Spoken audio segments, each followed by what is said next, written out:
El último examen de Gustavo Petro. Así califican su gobierno aliados y opositores. A pocos días del cambio de gobierno, el legado de la administración del presidente Gustavo Petro sigue generando un intenso debate político. Mientras sus defensores destacan avances en materia social, laboral y de apertura democrática, sus críticos sostienen que el cuatrienio estuvo marcado por escándalos de corrupción, un deterioro de la seguridad y una gestión que no cumplió con las expectativas de cambio que despertó en 2022. En entrevista con la FM Fin de Semana, el senador Andrés Forero, del Centro Democrático, y el exdirector de la Unidad Nacional para la Gestión del Riesgo de Desastres, UNGRD, Carlos Carrillo, hicieron un balance de lo bueno, lo malo y lo feo del gobierno saliente. Aunque ambos coincidieron en que la corrupción fue una de las mayores sombras del mandato, discreparon sobre el alcance de los logros y las responsabilidades políticas del presidente. Los logros que destacó Carlos Carrillo del gobierno Petro. Desde una visión cercana al oficialismo, Carlos Carrillo sostuvo que uno de los principales legados del gobierno fue el fortalecimiento de la democracia, mediante la llegada de un proyecto político alternativo al poder. Por primera vez, Colombia tuvo un presidente ajeno a las élites, que históricamente se repartieron en Estado, lo que nos deja un país más democrático, afirmó. El exdirector de la UNGRD también resaltó varios indicadores económicos y sociales, que a su juicio reflejan resultados positivos del cuatrienio. Se duplicó el salario mínimo, alcanzando los 2 millones de pesos para 14 millones de trabajadores, señaló. Lea también, para bien o para mal, no teníamos presidente, gobernador de Santander, sobre el gobierno Petro. Asimismo, destacó el incremento salarial para soldados y policías, y aseguró que el país termina el mandato con mejores cifras de desempleo e inflación que las recibidas al inicio. Sin embargo, Carrillo reconoció que el gobierno incumplió una de sus principales promesas. La corrupción es la mayor mácula de este gobierno, admitió. Aún así, defendió la respuesta del presidente frente a los escándalos.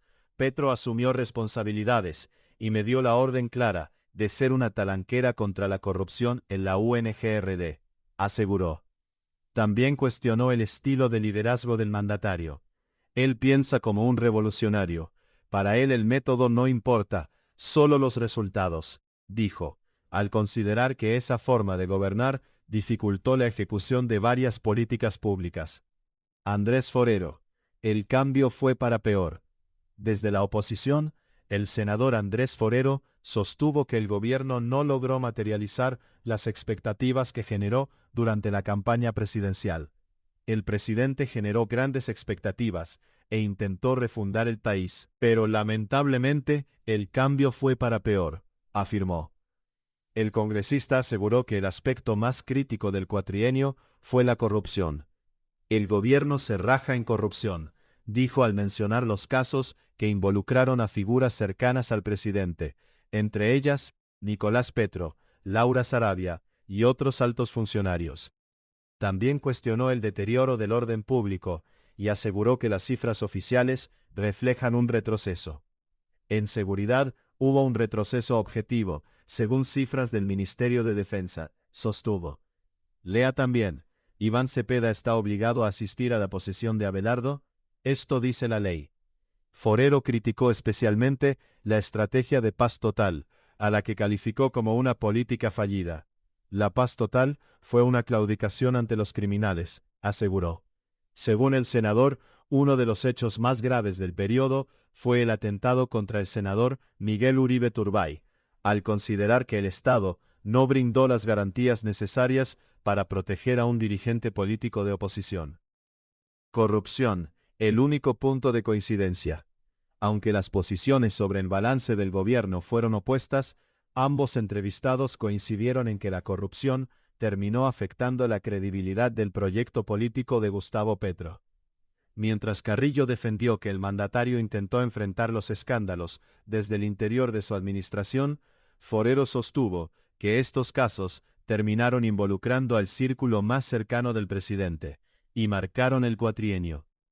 Al cierre del debate, ambos calificaron el desempeño del gobierno. Para Andrés Forero, el mandato se raja, por lo que le otorgó una nota de 1,5 sobre 5. En contraste, Carlos Carrillo consideró que la administración pasa raspando y la evaluó con 3,5 sobre 5, reflejando la profunda división política que deja el primer gobierno de izquierda en la historia reciente de Colombia. Bloque de preguntas y respuestas. ¿Qué balance hicieron Andrés Forero y Carlos Carrillo sobre el gobierno de Gustavo Petro? El senador Andrés Forero y el exdirector de la UNGRD, Carlos Carrillo, presentaron visiones opuestas sobre el gobierno de Gustavo Petro. Mientras Carrillo destacó avances sociales, laborales y democráticos, Forero sostuvo que el cuatrienio dejó resultados negativos en seguridad, gestión y cumplimiento de las promesas de cambio. Lea también, Petro pidió a Estados Unidos levantar el bloqueo a Cuba tras reunirse con Díaz-Canel. ¿Por qué la corrupción fue el principal punto de coincidencia en el balance del gobierno Petro? Ambos coincidieron en que los casos de corrupción afectaron la credibilidad del gobierno. Carrillo afirmó que el presidente buscó enfrentar los escándalos desde su administración, mientras que Forero aseguró que estos involucraron a personas del círculo más cercano del mandatario y marcaron el cuatrienio. ¿Qué logros del gobierno de Gustavo Petro destacó Carlos Carrillo? Carlos Carrillo resaltó el aumento del salario mínimo, las mejoras en indicadores como desempleo e inflación, el incremento salarial para integrantes de la fuerza pública y el fortalecimiento de la democracia, al considerar que un proyecto político alternativo llegó al poder por primera vez en Colombia. ¿Cuáles fueron las principales críticas de Andrés Forero al gobierno de Gustavo Petro? El senador cuestionó el aumento de los casos de corrupción, el deterioro de la seguridad, la estrategia de paz total y el incumplimiento de las expectativas de cambio generadas en la campaña presidencial. También señaló que el atentado contra Miguel Uribe Turbay evidenció fallas del Estado para proteger a la oposición. ¿Cómo calificaron Andrés Forero y Carlos Carrillo el gobierno saliente de Gustavo Petro? Al cierre del debate, Andrés Forero calificó el gobierno con 1,5 sobre 5, al considerar que el balance fue ampliamente negativo. En contraste, Carlos Carrillo le otorgó 3,5 sobre 5, al estimar que la administración logró algunos avances pese a los problemas que enfrentó durante el mandato.